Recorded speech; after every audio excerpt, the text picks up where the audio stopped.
ஓம் அகர முதல எழுத்தெல்லாம் ஆதிபகவன் முதற்றே உலகு கற்றதனால் ஆய பயனென்கொல் வாலறிவன் நற்றாள் தொழார் எனின் மலர்மிசை ஏகினான் மானடி சேர்ந்தார் நிலமிசை நீடு வாழ்வார் வேண்டுதல் வேண்டாமை இலானடி சேர்ந்தார்க்கு யாண்டும் இடும்பை இல இருள் சேர் இருவினையும் சேரா இறைவன் பொருள் சேர் புகழ் புரிந்தார் மாட்டு பொறிவாயில் ஐந்தவித்தான் பொய்தீர் ஒழுக்க நெறி நின்றார் நீடு வாழ்வார் தனக்குவமை இல்லாதான் தாழ் சேர்ந்தார் கல்லால் மனக்கவலை மாற்றலரிது அறவாழி அந்தணன் தாழ் சேர்ந்தார் கல்லால் பிறவாழி நீந்தலரிது கோளில் பொறியில் குணமிலவே எண் குணத்தான் தாளை வணங்காத்தலை பிறவிப் பெரும் கடல் நீந்துவர் நீந்தார் இறைவனடி சேராதார். ஓம் உலக முதல்வனை வாலறிவனை மலர்மிசை ஏகியவன் தன்னை வேண்டுதல் வேண்டாமை இல்லாத இறைவனை பொறிவாயில் ஐந்தவித்தான் தன்னை தனக்குவமை இல்லாத அறவாழி அந்தணனை எண்குண இறைவனை போற்றி அமைதியான ஆனந்த ஆன்மவித்தை அருளும் ஓங்கார குருநாதர் மலர்பாதம் தலைமேற்கொள்வாம். ஓம். அனைவருக்கும் வணக்கம். திருவள்ளுவரின் திருவருளாலும் ஸ்ரீ சுவாமிஜி அவர்களுடைய குருவருளாலும் திருக்குறள் பொருட்பாலில் சிற்றினம் சேராமை என்ற அதிகாரத்தை பார்க்க தொடங்குகிறோம். இதற்கு முந்தைய அதிகாரம் பெரியாரை துணைக்கோடல். ஓர் அரசன் அல்லது தலைவனுக்கு அறிவிலும் ஒழுக்கத்திலும் சிறந்த பெரியோர்களின் வழிகாட்டுதல் துணை மிக அவசியம். அரசன் அதை எப்பொழுதும் சார்ந்திருக்க வேண்டும் என்ற விஷயத்தை கூறிய திருவள்ளுவர் அதே கருத்தை மீண்டும் நம் மனதில் நன்றாக பதிய வைக்க வேண்டும் என்பதற்காக பெரியாரை துணைக்கோடலின் முக்கியத்துவத்தை நன்றாக விளங்க வைக்க வேண்டும் என்பதற்காக சிற்றினம் சேராமை என்ற அதிகாரத்தை அருளி செய்திருக்கிறார். முன்னாடியே நம்ம பார்த்தோம், கல்வி கல்லாமை என்று 2 அதிகாரங்கள் வந்தன. கல்வியின் சிறப்பைத்தான் எதிர்மறையாக கல்வி கற்கவில்லை என்றால் என்னெல்லாம் கஷ்டங்கள் நமக்கு வரும் அப்படிங்கறத தான் கல்லாமை அதிகாரத்துல காமிச்சார். அப்போ இதோடைய முக்கியத்துவம் என்னன்னா, சத் சங்கம், நல்லார் இணக்கம், பெரியோர்கள் தொடர்பு, அது எவ்வளவு முக்கியம் என்பதை திருவள்ளுவர் மிக அழகாக நம் எல்லோருக்கும் உபதேசித்துக் கொண்டிருக்கிறார். இது எல்லாமே அரசியல் என்ற பகுதியின் கீழ் வருகிறது. இதை நம்ம மறக்கக்கூடாது. சிற்றினம் சேராமை. ஒரு விவசாயம் செய்யும் பொழுது அல்லது ஒரு தோட்டத்திலேயே செடிகள்லாம் வளர்க்கும் பொழுது நன்றாக விதைகள்லாம் போட்டு நாள்தோறும் நீர் ஊற்றி அதுக்கு தேவையான உரம்லாம் கொடுத்து அந்த செடியெல்லாம் நன்றாக பராமரிப்பது எவ்வளவு முக்கியமோ அதே அளவிற்கு களைகளை பிடுங்குவது முக்கியம். களை அப்படின்னா களைக்கொல்லி அப்படின்னு மருந்தெல்லாம் அடிக்கிறாங்க இல்லையா, அந்த களை நிறைய வளர்ந்துருச்சுன்னா என்ன ஆகும் அப்படின்னா இந்த முக்கியமான பயிர் வளராமல் போய்விடும். அதனால அப்பப்போ அதெல்லாம் பிடுங்கிட்டே இருப்பாங்க. இயற்கை விவசாயிகள்லாம் என்ன சொல்லுவாங்கன்னா, களை என்றே ஒன்று கிடையாது. களை என்பது நமக்கு அதோடைய பயன்பாடு தெரியாததுனால களைன்னு சொல்றோமே தவிர எல்லாத்துக்கும் ஏதோ ஒரு பயன்பாடு இருக்கு அப்படின்னு இயற்கை விஞ்ஞானிகள் இயற்கை விவசாயிகள் சொல்லுவாங்க. ஆனாலும் இங்க நம்ம படிக்கக்கூடிய விஷயம் என்னன்னா, வாழ்க்கையில நம்ம உயர்ந்த விஷயங்களை நாடி இருக்க வேண்டும். நம்முடைய எண்ணங்களின் தரம் நாளுக்கு நாள் கூடிக்கொண்டே இருக்க வேண்டும். நம்முடைய மன நிறைவு, மன மகிழ்ச்சி, நம்முடைய சிந்தனை தரம், பேச்சில தரம், செயல் திறம் இதெல்லாம் நாளுக்கு நாள் ஓங்கணும். அதனால என்னுடைய மனம் இன்னும் மேல மேல அமைதியாக இருக்கணும்.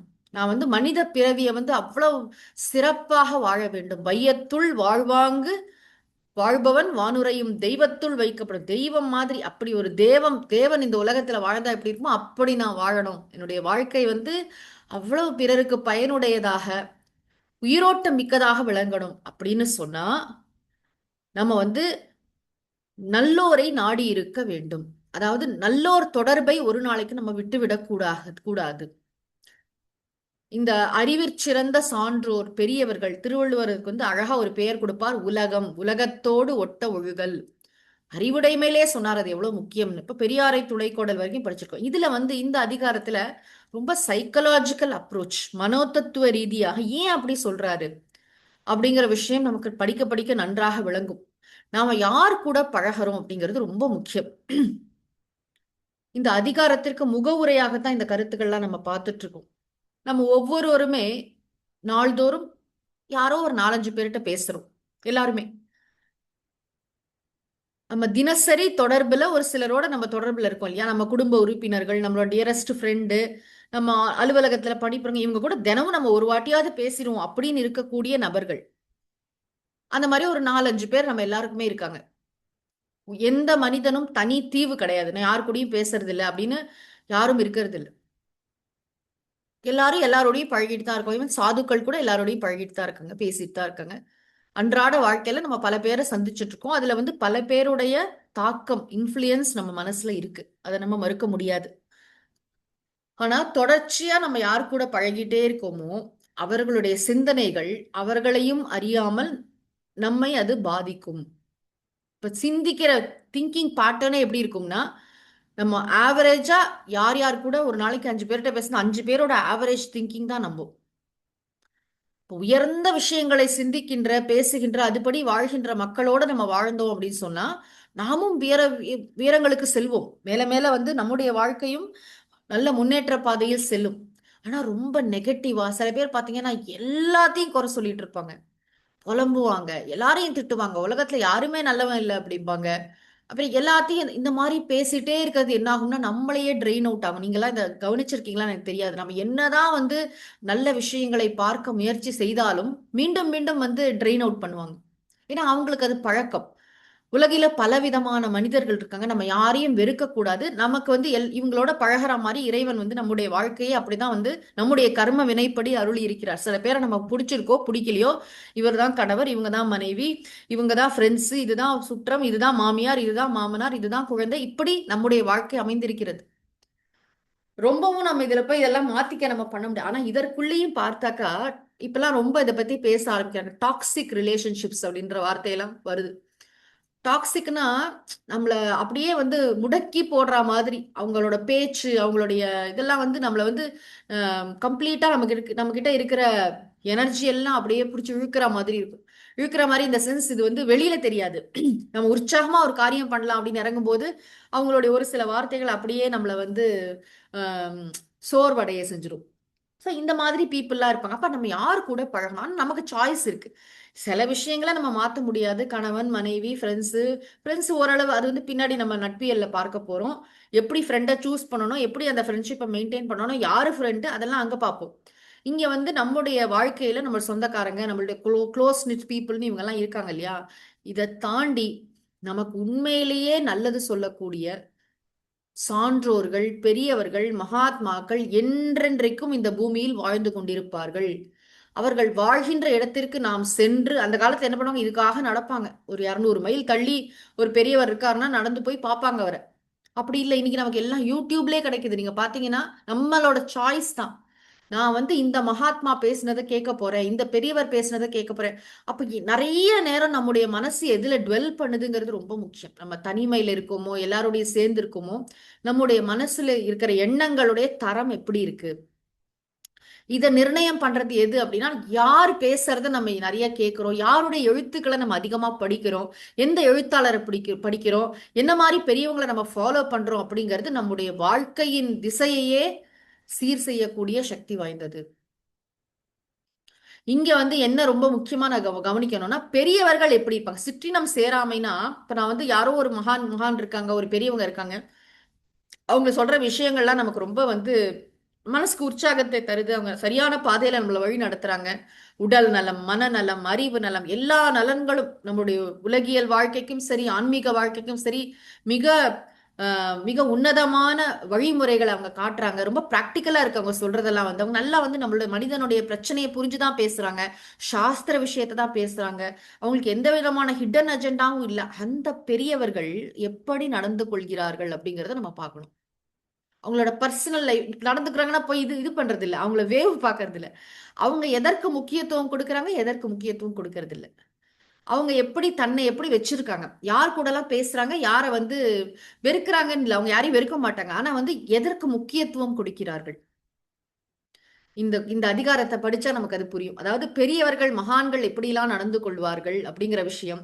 மகான்களுக்கே வந்து சத்சங்கம் மிக முக்கியம். ஏன்னா இந்த அதிகாரம் பேர் தான் சிற்றினம் சேராமைன்னு இருக்கே தவிர, ஒரு கோணத்துல படிச்சு பார்த்தா இது வந்து அறிவிலும் ஒழுக்கத்திலும் சிறந்த பெரியோர்கள் எப்படி நடந்து கொள்வார்கள், அவர்களை பார்த்து நாம் எப்படி நடந்து கொள்ள வேண்டும், எந்தெந்த விஷயத்தில் நாம் கவனமாக இருக்க வேண்டும், இந்த விஷயங்கள் தான் நிறைய இதுல நம்ம பார்க்கிறோம். இப்போ முதல் குறளை படிக்கலாம்.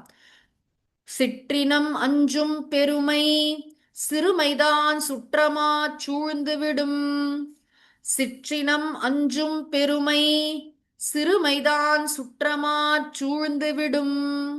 பெருமை, பெருமைனா அவன் ரொம்ப பெருமையா இருக்கான், ப்ரௌடு ப்ரைடு அந்த அர்த்தம்லாம் இல்லை. இந்த இடத்துல பெருமைனா பெரியோர்களின் இயல்புன்னு அர்த்தம். பெருமை சிற்றினம் அஞ்சும். பெரியோர்களது இயல்பு சிறியோர் கூட்டத்தை கண்டு அச்சப்படுவதாகும். பயப்படுவாங்களானா, பயப்படுவாங்கன்னா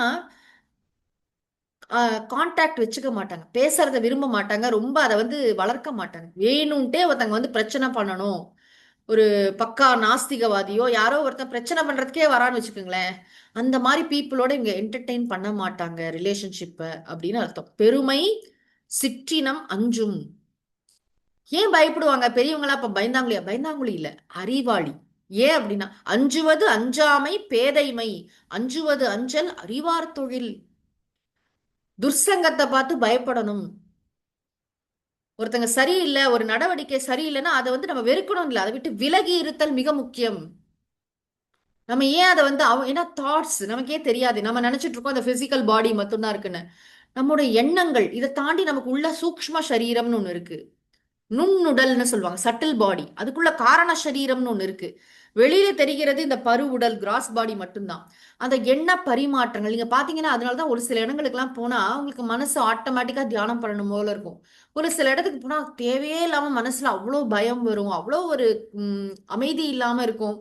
அந்த இடத்துல எனர்ஜி அப்படி இருக்கும்னு சொல்லுவோம் நம்ம வந்து. அங்க இங்க என்ன மாதிரி விஷயங்களை பேசிட்டே இருக்காங்க தொடர்ச்சியா, அதுதானே அந்த இடத்தோடைய அமைதியை நிர்ணயிக்குது. இப்போ ஒரு கோவில் ஒரு பிரேயர் ஹால் இருக்குன்னு வச்சுக்கலாம், அங்க ரொம்ப நாளா ரொம்ப வருஷமா யாரோ பிரேயர் பண்ணி பண்ணி தியானம் பண்ணி அமைதியா வச்சிருக்காங்கன்னா அங்க போனா நம்முடைய மனசும் அந்த அமைதிக்கு டியூன் ஆகும். அதே ஒரே எல்லா நேரமும் அரசியல், ஒரு மாதிரி என்ன சொல்றது, ரொம்ப லௌகிகமான விஷயங்கள் அது கூட பரவாயில்ல, ரொம்ப கெட்ட விஷயங்கள் எப்படி கொலை பண்றது, ஒருத்தனை எப்படி இது பண்றது, மத்தவங்களை எப்படி துன்புறுத்துறது, அந்த மாதிரி விஷயங்களை டிஸ்கஸ் பண்ணக்கூடிய இடத்துக்கு போனீங்கன்னா அங்க போய் தியானமா பண்ண முடியும்? நம்ம மனசும் அது மாதிரிதான் இருக்கும். அந்த மாதிரி பீப்புளோட இருக்கும். ஸ்ரீராமகிருஷ்ணர் ஒரு இடத்துல சொல்றார், பகவான் ஸ்ரீராமகிருஷ்ணர் வந்து, அவர் நமக்கு தெரியும், அவர் வந்து கடவுளுக்காகவே தன்னுடைய வாழ்க்கையை அர்ப்பணித்தவர். அவர் வந்து எங்கெல்லாம் நல்ல கடவுள் நாட்டமுடைய அன்பர்கள் இருக்காங்களோ அவங்களை தேடி அவரே போவார். ஈகோலாம் கிடையாது. நிறைய பேர் அவரை தேடியும் வருவாங்க, அவரும் பல இடங்களுக்கு பயணிப்பார். அப்படி ஒரு சமயம் ஒரு இடத்துக்கு அவர் போட்ல கூட்டிட்டு போறாங்க. அங்க போனா எல்லாம் வெறும் ஏதோ உலக விவகாரம் பேசிட்டு இருக்காங்க. அழுகிறார் அவர். என்னை எதுக்கு இங்க கூட்டிட்டு வந்த? நான் கடவுளை பற்றி பாடுறத கேட்கறதுக்கும் கடவுளை பத்தி பேசுறத கேட்கறதுக்கும் தானே வந்தேன். ஏன் இதை பேசுறீங்கிறார் அவர். ஏன்னா அவருக்கு தெரியும் பெருமை சிற்றினம் அஞ்சும். பெரியோர்களது இயல்பு சிறியோர் கூட்டத்தை கண்டு அச்சப்படுவதாகும். ஒரு அருமையான கோட் படிச்சேன். நம்ம கிட்ட ரெண்டு உல்ஃப் இருக்கு. உல்ஃப்னா என்னது? ஓனாய் ரெண்டு இருக்கு. எது வந்து ஒண்ணு வந்து ஒரு உல்ஃப் வந்து நல்லது, நல்ல நல்ல குணங்கள்லாம் ஒரு உல்ஃப். இன்னொன்னு வந்து ரொம்ப கெட்ட குணங்களை உருவகப்படுத்துறது இன்னொரு உல்ஃப். எந்த உல்ஃப் வந்து ஸ்ட்ராங்கா இருக்கும் அப்படின்னு கேட்டா, எதை நம்ம ஃபீடு பண்றோமோ, எதுக்கு நம்ம உணவிட்டு வளர்க்குறோமோ கொழு கொழுன்னு அதுதான். இப்ப நம்ம கிட்ட நம்ம ஒவ்வொருத்தர்கிட்டயும் தேவ இயல்பும் இருக்கு, அசுர இயல்பும் இருக்கு. நமக்குள்ள நிறைய காமம் இருக்கு, கோபம் இருக்கு, அப்புறம் வயலன்ஸ்லாம் இருக்கு, எல்லாருக்குள்ளயும் வன்மம்லாம் இருக்கு. ஆனாலும் நம்ம அதை என்கரேஜ் பண்ணி எதை எந்த மாதிரி எண்ணங்களை நம்ம வளர்க்குறோம். ஏன்னா நமக்குள்ள அமைதி இருக்கு, நமக்குள்ள நல்ல தெளிந்த அறிவு இருக்கு, நல்ல உறுதி இருக்கு, நல்ல வந்து எல்லாருக்கும் நல்லது பண்ணணுங்கிற எண்ணம் இருக்கு, அன்பு இருக்கு, கருணை இருக்கு. எந்த மாதிரி எண்ணத்தை நம்ம ஊட்டி ஊட்டி வளர்க்குறோமோ அந்த எண்ணங்கள் வலிமை பெறும். அவ்வளவுதான். இந்த அசுர இயல்புகளை வந்து நம்ம எப்பயுமே ஸ்லீப் மோட்ல போட்டு வச்சிருக்கணும். அது கம்ப்ளீட்டா அழிக்க முடியாது, அதெல்லாம் எப்பயுமே சப்கான்சியஸா இருந்துட்டு போகட்டும். ஆனா வந்து அது அது அதை வந்து என்கரேஜ் பண்ணக்கூடாது, அதுதான் விஷயம்.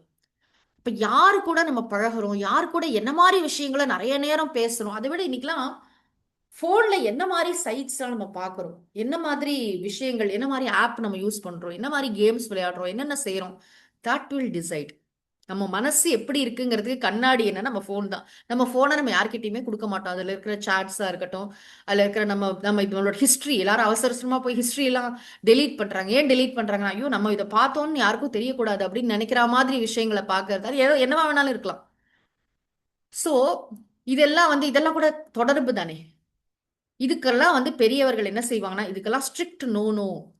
ஏன்னா மன அமைதி முக்கியம், என்னுடைய மன தெளிவு முக்கியம். நான் ஃபோக்கஸ்டா ஒரு விஷயத்தை உட்காந்து படிக்கிறதுக்கு இதெல்லாம் இடைஞ்சல்னு உங்களுக்கு தெரியும். முட்டாள் இல்லை, அவங்களாம் புத்திசாலி. பெரியோர் என்ன சொல்றாங்க, பெருமை சிற்றினம் அஞ்சும். பெரியோர்களது இயல்பு சிறியோர் கூட்டத்தை கண்டு அஞ்சு. சிற்றினம்னா இந்த இடத்துல என்னன்னா, anything anything that weakens us. எதெல்லாம் நம்மளை பலவீனப்படுத்துதோ, மனிதரா தான் இருக்கணும் அவசியம் இல்லை, ஒரு பழக்கமா இருக்கலாம். இப்ப மனிதர்களே தேவையில்லை, நம்ம கெட்டு போறதுக்கு மனிதர்களே அவசியம் இல்லை. இப்போ போன் இருந்தா போதும். ஒருத்தங்க நாசமா போறதுக்கும் போன், அது போனை வச்சு மோட்சமே கூட ஒருத்தர் அடைய முடியும். எல்லாத்துக்கும் போனே காரணமா இருக்கு இப்போ அது மாதிரி சிற்றினம் அப்படின்னு சொன்னா, எது ஒன்று நம்மை பலவீனப்படுத்தும் போது, ஒரு பழக்கமா இருக்கலாம். இந்த பழக்கம் எப்படி தானா வருமா? நம்ம ஃப்ரெண்டு ஒருத்தர் ஸ்மோக் பண்ண ஆரம்பிப்பார், கூட இருக்கிற ஃப்ரெண்டு வேண்டாம் வேண்டாம்னு சொல்லுவீல, நீயே சும்மா ஒரு பஃப் இழுத்து பாருன்னுவாங்க. இப்படித்தானே ஸ்டார்ட் பண்றாங்க, இப்படித்தானே ஆரம்பிச்சு கடைசியில என்ன ஆகிறார், இந்த நண்பர் குடிப்பழக்கத்துக்கு, சிகரெட்டுக்கு அடிமை ஆயிடுறார். யாருமே எந்த கெட்ட பழக்கத்தையும் அப்படியே லைஃப் லாங் நான் அப்படியே குடிகாரன் ஆக போறேன் அப்படியே சங்கல்பம்லாம் பண்ணி யாரும் குடிகாரன் ஆகிறது இல்லை. எங்கேயோ ஸ்டார்ட் பண்ணியிருப்பாங்க, மனசு சரியில்லாதப்ப குடிக்க ஆரம்பிச்சிருப்பாங்க, ஃப்ரெண்ட்ஸ் கூட இருக்கும்போது குடிக்க ஆரம்பிச்சு, அப்புறம் எப்பயுமே அது ஒரு தினசரி பழக்கம் ஆகி விடுகிறது. அப்புறம் மாத்திக்க முடியல, நோய் வருகிறது, கஷ்டப்படுறாங்க, இறந்து போறாங்க, குடும்பம் கஷ்டப்படுங்க, பாக்குறோமா இல்லையா? ஒரு ஒரு கடைசியில பாத்தீங்கன்னா அந்த கெட்ட பழக்கம் எப்படி வந்ததுன்னா, ஃப்ரெண்ட்ஷிப்னால வந்திருக்கும், பழக்கத்தினால வந்திருக்கும். யாரு கூடயோ பழகி இருப்பாங்க, சேர்க்க சரியில்லை அப்படிமோ பாத்தீங்களா. யார் கூட பழகுறோம், யார் கூட பழகுறோங்கிறது ரொம்ப முக்கியம். சில இடத்துல எல்லாம் நம்ம டக்குன்னு அப்படி ஒரு இது விட்டுட்டு ஒரு அபவுட் டர்ன் அடிச்சு வரத்தான் வேணும். பெரியவங்க அப்படி இருப்பாங்க, இந்த விஷயத்துல ரொம்ப ஜாக்கிரதையா இருப்பாங்கிறது தான் இந்த அதிகாரம். பெருமை சிற்றினம் அஞ்சும். பெரியோர்களது இயல்பு சிறியோர் கூட்டத்தை கண்டு அச்சப்படுவதாகும். சரி, சிறியோர்கள் என்ன செய்வாங்க அப்படின்னா, சிறுமைதான் சிறியோர்களது இயல்பு சுற்றமா சூழ்ந்து விடும். சிறியோர் கூட்டத்தை தனக்கு உறவாக கருதி சேர்ந்து கொள்வதாகும். எல்லாரும் என்ன எனக்கு ஃப்ரெண்ட்ஸ் தான் அப்படின்னு நினைச்சு சில பேர் என்ன என்ன இதை சொல்லுவாங்க, நான் ரொம்ப ரொம்ப லிபரல் பர்சன், நான் எல்லார்கிட்டயும் நான் எல்லார் கூடயும் பழகுவேன், எல்லார் கூடயும் பேசுவேன். அப்படி இன்னைக்கெல்லாம் இந்த குரலை சொல்றதுக்கே கொஞ்சம் தயக்கமா தான் இருக்கு. ஏன்னா எல்லாரும் ஃபேஸ்புக்ல இவ்வளோ ஃப்ரெண்ட்ஸ் இருக்காங்க, இன்ஸ்டாகிராம்ல அவ்வளோ ஃபாலோவர்ஸ் இருக்காங்க, எல்லாரும் நமக்கு தெரிஞ்சவங்க வேண்டும், அதெல்லாம் நல்லதுதான். உலகத்துல எல்லாருமே நல்லவங்க தான், யாரையும் கெட்டவங்க மோசமானவங்கன்னு முத்திரையெல்லாம் குத்தல. ஆனா நம்ம தனிப்பட்ட முறையில நிறைய நேரம் யாரு யாரு யாரு பேசுறத கேட்க போறோம், யார நம்முடைய க்ளோசர் சர்க்கிள்ல நம்ம அனுமதிக்கிறோம். சில கான்டாக்ட்ஸ் சரியில்லை அப்படின்னு தெரிஞ்சு ஆரம்பத்திலேயே அதை கட் பண்ண வேண்டியது எவ்வளவு முக்கியமா இருக்கு. சிறியோர்களது இயல்பு அப்படி இருக்காது. எல்லாரோடையும் சேர்ந்து அவங்க என்ன செய்வாங்கன்னா, வாங்க வாங்க எல்லாரும், நானும் அழியறேன் நீயும் சேர்ந்து அழிஞ்சு போன்னு எல்லாரும் மொத்தமா அழிஞ்சு போயிடுவாங்க. அதனாலதான் நீங்க பாத்தீங்கன்னா, யாராவது இந்த மாதிரி தவறான பழக்கங்களை நடக்கிற இடத்துல ஒருத்தங்க அது புத்திமதி சொன்னா அவங்கள ஃபர்ஸ்ட் வெளியில தூக்கி போட்டுருவாங்க. அந்த மாதிரி யாராவது அதை இது சரியில்லையே அப்படின்னா, தர்ம அதர்மம்லாம் அங்க எழுப்படாது, நம்ம என்ஜாய் பண்றதுக்காக வந்திருக்கோம், என்ஜாய் பண்ணுவோம் வாங்க அப்படின்னு சொல்றதுதான் சிறுமை. சிறுமைதான். அப்ப இந்த அறிவு ஒழுக்கம்லாம் இல்லாதவன், நற்பண்புகள் இல்லாதவங்க என்ன செய்வாங்கன்னா, சுற்றமா சூழ்ந்து எல்லாரோடையும் பழகுவாங்க. எந்த விதமான, அதாவது நம்ம ஜாக்கிரதையா புரிஞ்சுக்கணும் இந்த விஷயத்தை. நம்ம உலகத்துல எல்லாரையும் நேசிக்கணும், யாருமே ஸ்ட்ரேஞ்சர்ஸ் கிடையாது, எல்லாருக்கும் உதவணும், பப்ளிக் பிளேஸ்ல எல்லார்கிட்டையும் அன்போட நடத்தி, இதெல்லாம் ஓகே, திஸ் இஸ் ஃபைன். ஆனா அதே நேரத்துல அவங்க சொல்றதெல்லாம் கேட்கறது, அதுபடி நம்ம வாழ்க்கையை அமைச்சுக்கிறது, அவங்க பின்னாடியே போறது, இது சரியா? இப்ப நம்மளே சொல்றோம், ரயில்வே ஸ்டேஷன்ல யாரோ ஒருத்தர் அப்படியே விழுந்து கிடக்காரு, பார்த்தாலே பாவமா இருக்கு, சாப்பிட்டு 2 நாள் ஆயிருக்கும் போட்டு, சாப்பாடு எல்லாம் கொடுக்கலாம், எல்லாம் செய்யலாம். அதுக்கப்புறம் கொஞ்ச நேரம் கழிச்சு நமக்கு தெரியும் அவர் குடிச்சுதான் அப்படி கிடக்காரு அப்படின்னு. அப்புறம் அவரோட நம்ம ஃப்ரெண்ட் ஆகி அப்படியே அவர் எங்க போறாரோ அப்படியே போக முடியுமா? நம்ம போக முடியாது. ஏன்பா அப்படி குடிக்கிற, கொஞ்சம் வாழ்க்கையில முன்னேறக்கூடாதா அப்படின்னு கொஞ்சம் பண உதவி செஞ்சு புத்தி சொல்லலாம் இல்லையா? நம்ம யார் கூட பழகிறோமோ அவர்களுடைய எண்ணங்களின் தாக்கம் நம் மீது இருக்கும் என்பதை நாம் மறக்க கூடாது. என்ன ஆனாலும் சரி, நம்முடைய மன அமைதி என்பது மிக முக்கியம். நம்முடைய மன அமைதி, நம் குடும்பத்தின் அமைதி, நம் குடும்பத்தின் சந்தோஷம், இது எல்லாத்தையும் ஒவ்வொரு தனி மனிதனும் சிந்திக்க கடமைப்பட்டு இருக்கிறான். ஏதாவது ஒண்ணு புதுசா பழகறதுக்கு முன்னாடி, யார் கூடயாவது சேர்றதுக்கு முன்னாடி, இது என்ன விதமான பாதிப்பை என்னுடைய குடும்பத்தில் ஏற்படுத்தும் என்பதை ஒவ்வொரு தனி மனிதனும் சிந்திக்க கடமைப்பட்டிருக்கிறான். ஆக பெரியோர்கள் எப்படி நடந்துப்பாருன்னு சொல்லிட்டாரு. அப்ப நம்ம வந்து நம்ம யாரை ஃபாலோ பண்ணணும்? பெரியவங்கள ஃபாலோ பண்ணணும். பெரியவங்க என்ன செய்வாங்க? சில இடத்துல வந்து ஸ்ட்ரிக்ட் நோ நோ. சில மகா பெரியவர்லாம் கூட சில சில பேரை பார்க்க கூட மாட்டார். அது அவருக்கு தான் தெரியும். ஏன் அவர் பார்க்கல? அதெல்லாம் நமக்கு தெரியாது. அதாவது அவங்க எப்படி இருக்காங்க? அதுக்காக நம்ம இங்க வந்து வெறுப்ப நம்ம கொண்டே வரக்கூடாது. யாரையும் வெறுக்கவோ, யாரையும் இழிவாக பேசவோ நமக்கு ரைட் கிடையாது. ஆனா நம்மளுடைய பாதைக்கு இது இடைஞ்சல். அது எப்ப தெரியும்னா, எனக்கு வாழ்க்கையில ஒரு குறிக்கோள் இருக்கு. இந்த பாதையில நான் போயிட்டு இருக்கேன். இதுதான் என்னுடைய குறிக்கோள். இதுதான் என்னுடைய வழி. இந்த வழிக்கு இந்த விதமான பழக்கவழக்கங்களுடைய கூட்டம் சரிப்படாது. அவ்வளவுதான், ஃபுல் ஸ்டாப். மத்தபடி அவங்கள நம்ம விமர்சனம் பண்ண வேண்டிய அவசியமே கிடையாது. பெருமை சிற்றினம் அஞ்சும். மாணிக்கவாசகர் கூட சொல்றாரு, அன்பில்லாதவரை கண்டால் அம்மனாம் அஞ்சுமாறே. இந்த கடவுள் இல்லைன்னு சொல்றன பார்த்தாலே எனக்கு வந்து அவன் கூட பேசவே வேண்டாம். I just avoid him. அஞ்சுமாறேன்னா பயப்படுறன்னு அர்த்தம் இல்ல. நான் வந்து நான் அந்த மாதிரி ஆளோட நான் பேச மாட்டேங்கிறார். நான் பழக மாட்டேன். பிகாஸ் வாழ்க்கை என்பது நம்ம, அதாவது நமக்கு எதுலலாம் கண்ட்ரோல் இருக்கு நமக்கு தெரியணும்ல. ஃப்ரீ வில் கொடுத்திருக்காரு கடவுள். இவங்களோட பழகலாமா வேண்டாமாங்கிற சாய்ஸ் எனக்கு இருக்கு. எப்போ? ஆரம்பத்துல தான் இருக்கு. கொஞ்ச நாள் நம்ம விட்டுட்டோம்னு வச்சுக்கோங்களேன், அப்புறம் நம்ம வந்து பல நேரம் பல மனிதர்களுக்கும் பல பழக்கங்களுக்கும் அடிமையாக போக வேண்டியிருக்கும். வம்புல மாட்டிப்போம். அதனால பெருமை சிற்றினம் அஞ்சும், சிறுமைதான் சுற்றமா சூழ்ந்து விடும். சில பேர் ரொம்ப திங்க் பண்ண, எல்லாரோடையும் பழகு, யார் யார் இருக்காங்களோ எல்லாரோடையும் பழகு, எங்கெங்க கூப்பிட்டாங்களோ போ. எந்த அப்பா அம்மாவது அப்படி சொல்றாங்களா பாத்தீங்களா? யார் கூட வேணாலும் போப்பா, யார் கூட வேணாலும் பழகுப்பா. நிஜமாவே அப்படி சொல்லணும்னு சொன்னா அந்த பையனும் அந்த பொண்ணும் ரொம்ப ஸ்ட்ராங்கா இருக்கணும். யார் என்ன சொன்னாலும் மாறாத அளவுக்கு. அது ஈஸி இல்ல, நம்ம வார்த்தையால சொல்லலாமே தவிர, யாராக இருந்தாலும் நம்ம யார் கூட பழகிறோங்கிறது ரொம்ப ரொம்ப முக்கியம். ஒரு நாள் இல்லைன்னா ஒரு நாள் அந்த தாக்கம் நம் மனதை பாதிக்கத்தான் செய்யும். அதனால இதுல கவனமா இருக்கணும். நிறைய அந்த மாதிரி என்ன சொல்றது, மோசமான பழக்கங்களுக்கு அடிமையாக இருக்கிறவங்க, மோசமான, அதாவது பழக்கம்னா இது குடிப்பழக்கம் அதெல்லாம் மட்டும் இல்ல. இந்த லஞ்சம் வாங்குறது, பொய் சொல்றது, மக்களை ஏமாத்துறது, வஞ்சனை பண்றது, துரோகம் பண்றது, இந்த மாதிரி பீப்புள் யாராக இருந்தாலும் சரி, எதுக்கு நம்ம அவங்களோட பழகணும்? இது ஒரு அருமையான விஷயத்தை திருவள்ளுவர் இந்த குறட்பால சொல்லியிருக்கார். சிறியோரினம் பெரியோருடன் கூடாது என்று கூறப்பட்டது. இரண்டாவது குறள், நிலத்து இயல்பால் நீர் திரிந்து அற்றாகும் மாந்தர்க்கு இனத்தியல்பது ஆகும் அறிவு.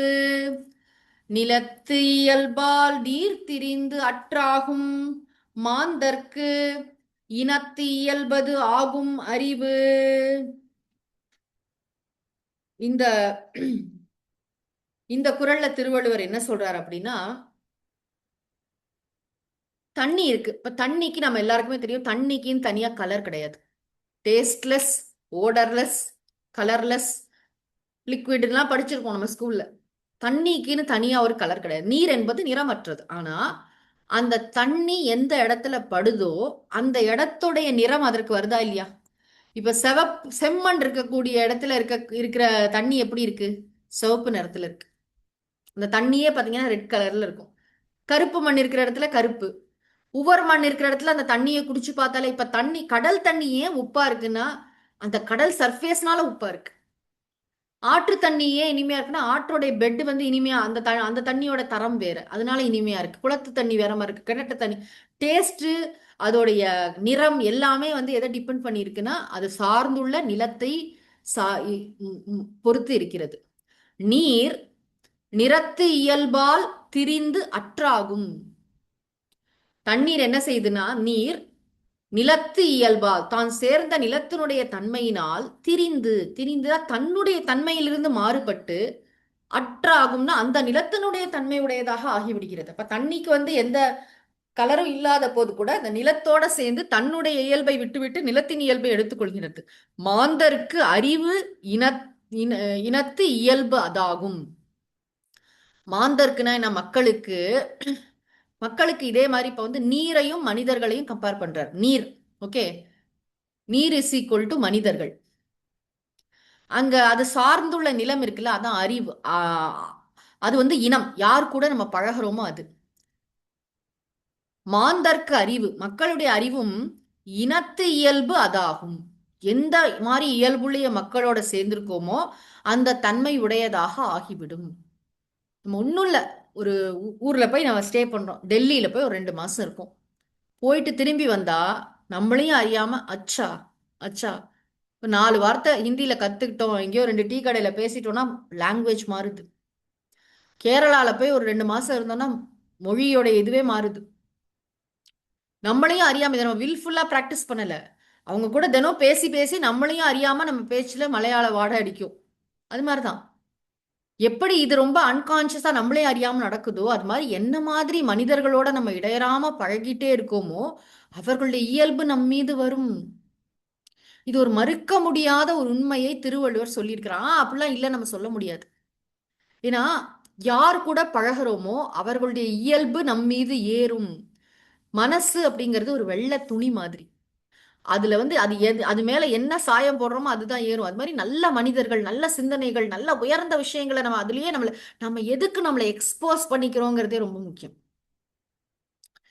ஏன்னா நம்ம மனசுல அறிவுன்னு சொல்றேன், எனக்கு அறிவு இருக்குன்னு சொல்றேன், இதை பத்தின அறிவு இருக்கு. இப்ப நான் ஒரு படத்தை பாக்குறேன், இந்த படம் ஒரு கிருஷ்ணரோட படம் இருக்கு என் முன்னாடி, அந்த படத்தை நான் பார்க்கிறேன்.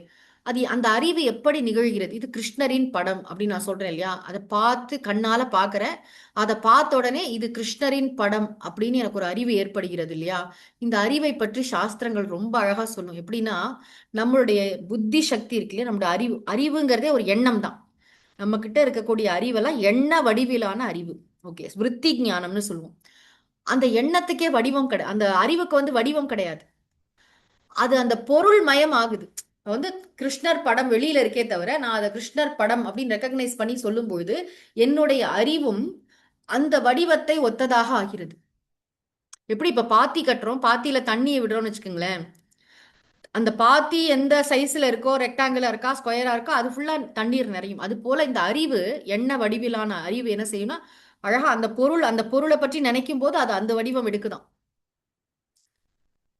இது ரொம்ப நுண்மையான விஷயம். வேதாந்த சாஸ்திரங்கள்ல இது நன்றாக ஆராயப்படக்கூடிய விஷயம். இங்க நம்ம படிக்கிறது என்னன்னா யார் கூட பழகிறோம், என்ன மாதிரி சிந்தனைகளுக்கு நாம் அதிகமாக முக்கியத்துவம் கொடுக்கிறோம். நம்முடைய நாள்ல மெஜாரிட்டி நேரம் இதை பத்தி தான் நம்ம பேசுறோம், இதை பத்தி தான் நம்ம சிந்திக்கிறோம், இதுதான் நம்முடைய வாழ்க்கைன்னு இருந்ததுன்னா போக போக போக போக அதுவாவே நம்ம ஆயிடுவோம்.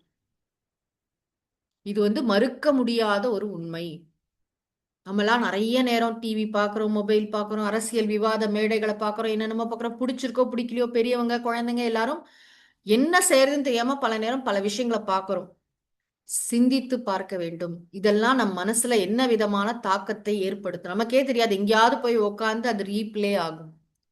அதனால கூடுமான வரைக்கும் இதுல இருந்தெல்லாம் நம்ம அவாய்ட் பண்ணி எது நமக்கு தேவையோ அந்த விஷயங்கள், இப்ப நாட்டு நடப்பு தெரியணுமா கண்டிப்பா நியூஸ் தெரிஞ்சுக்கணும், இந்தந்த விஷயங்கள் தெரிஞ்சுக்கணும். ஆரோக்கியமான நம்பகத்தன்மை உடைய இடத்துல என்னென்ன விஷயமோ எல்லாம் தெரிஞ்சுக்கலாம், தப்பே கிடையாது. உலக சமூக பொறுப்புணர்வு இல்லாமல் வாழணும்னு சொல்லலை, நல்லா தெரிஞ்சுக்கணும். என்னென்ன பிரச்சனைகள் நாட்டுல என்ன நடந்துட்டு இருக்கு எல்லாம் தெரியணும். ஏன் யாரெல்லாம் நல்ல விஷயங்களை சொல்றாங்க, யாரெல்லாம் மோசமான விஷயம், இதெல்லாம் தெரிஞ்சுக்கணும். கல்வி என்பது 2 அம்சங்களும் தான். எதெல்லாம் தெரிஞ்சுக்கணுங்கிறதும் தெரியணும், எதெல்லாம் தெரிஞ்சுக்க, அதாவது எதெல்லாம் மோசமான விஷயங்களையும் தெரிஞ்சுக்கிறது, இதெல்லாம் அவாய்ட் பண்ணணும்னு தெரியறதுக்கு ஒரு சில விஷயங்களை பத்தின நமக்கு அடிப்படை இது டீட்டெயில்ஸ் தெரியணும். எனக்கு நல்லது மட்டும்தான் தெரியும், கெட்டதுன்னா என்னன்னே தெரியாதுன்னு களவும் கற்று மர அப்படின்னா என்ன அர்த்தம், திருடுன்னு அர்த்தம் இல்ல. இப்படிலாம் திருடுவாங்க உலகத்துல, ஜாக்கிரதையா இரு, நீ திருடாம இரு அப்படின்னு அர்த்தம். திருடினா கெட்டது வரும்னு தெரிஞ்சுக்கணும், இதெல்லாம் விஷயம் இருக்கு இல்லையா.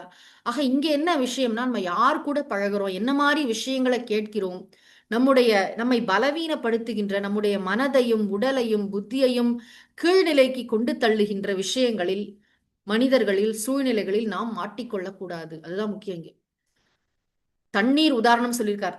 நிறமற்ற தண்ணீர் எப்படி நிலத்தின் இயல்பால், நிலத்தோட தொடர்புனால நிலத்தோடைய நிறத்தையே தான் எடுத்துக் கொள்கிறதோ, நிலத்தினுடைய தன்மையை தான் எடுத்துக்கொண்டு தன்னுடைய தன்மையை இழந்து விடுகிற, ஒரிஜினாலிட்டி போயிடுச்சு அதுக்கு. அதுக்கப்புறம் தண்ணியை ஸ்னோமோர், அந்த தண்ணியை நீங்க குடிக்க முடியாது. அதே மாதிரி இந்த மனிதர்களுக்கு அறிவுங்கிறது நம்மளோட அறிவு, நம்மளோட திங்கிங் கெப்பாசிட்டி, நம்மளுடைய எண்ணங்கள் எல்லாம் எதை எதை பொறுத்து இருக்குன்னா இனத்து இயல்பதாகும். இனத்து இயல்பதாகும்னா என்ன, யார் கூட பழகிறோமோ, இனம்னா இந்த இடத்துல உடனே ஜாதி அந்த மாதிரி எடுத்துக்கணும். இங்க ஜாதி எல்லாம் சொல்லல. இனம்னா ஒரு இனம் தான், மனித இனம் தான். இனம்னா எந்த மாதிரி மக்களோட பழகுறோம், நல்லவங்களோட பழகுறோமா, அறிவிலும் ஒழுக்கத்திலும் சிறந்த பெரியவர்களுடன் வாழ்கிறோமா, இல்ல யாரு கூடயாவது வாழ்கிறோமா? தாறுமாறான வாழ்க்கை, கண் போன போக்குல போறவங்க, மனம் போனபடி வாழறவங்க, கொஞ்சம் கூட வாழ்க்கையை பற்றி சிந்திக்காதவர்கள், ஆனா ஃபன்னா இருக்கு, ஜாலியா இருக்கு, அப்படி போறோமா? இன்றைய இளைஞர்கள்லாம் யார் கூட போறாங்க, யார் பின்னாடி போறாங்க, எதை நம்ம பெரிய விஷயமா நினைக்கிறோம், எல்லாம் சிந்தித்து பார்க்க வேண்டிய விஷயம். ஆக இந்த 2 குறட்பாக்கள் பார்த்திருக்கோம். தொடர்ந்து நம்ம அடுத்த வாரம் சிந்திப்பதற்கு திருவள்ளுவர் அனுகிரகம் செய்யட்டும். ஓதற்கு எளிதாய் உணர்தற்கு அரிதாகி வேதப் பொருளாய் மிக விளங்கி தீதற்றோர் உள்ளுதொறும் உள்ளுதொறும் உள்ளம் உருக்குமே. வள்ளுவர் வாய்மொழி மாண்பு மூர்த்தி எல்லாம் வாழி எங்கள் மோன குருவாழி அருள் வார்த்தை என்றும் வாழி அன்பர் வாழி பராபரமே. ஓம் சாந்தி ஷாந்தி ஷாந்திஹி. ஹரிஹி ஓம் தத் சத். திருவள்ளுவர் திருமலரடிகள் போற்றி போற்றி. சத்குருநாத மகாராஜ் கி ஜெய்.